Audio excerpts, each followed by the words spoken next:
Now, on to other news away from the Paralympics. And one of the region's leading housing associations says disabled people will be hit disproportionately hard by government changes to housing benefit. New rules will come into force in April, meaning people living in properties seen as too big for them will have their benefits cut by up to a quarter. BBC WM's political reporter Elizabeth Glinker has the details. Karen Firth lives with her husband and son in a 3-bedroomed house in Bilston. She has epilepsy and so often sleeps in the spare room. But under the new government guidelines, she has one room too many.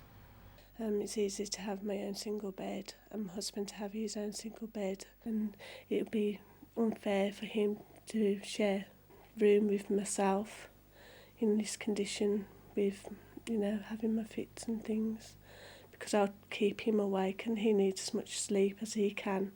Under the changes, people judged to be living in properties which are too big for them will lose some of their benefit. For one room, it's 15%, but for two, it's a quarter.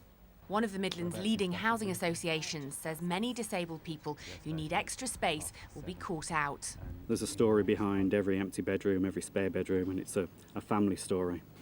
That's obviously more difficult for those who are vulnerable or who have disabilities. The government would say this is just about fairness and asking people who are on housing benefit to make the same decisions as everybody else has to make. Well, I think I'll leave the debate about the rights and wrongs of the legislation to the politicians.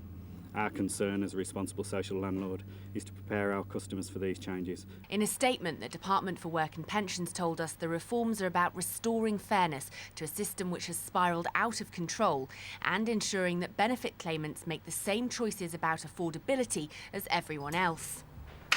In Shropshire, this woman has had her home adapted because of severe rheumatoid arthritis.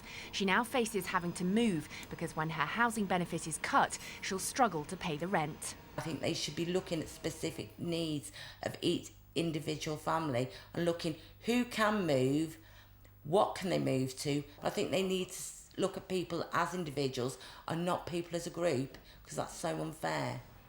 For those affected, difficult decisions lie ahead. Elizabeth Glinker, BBC Midlands Today.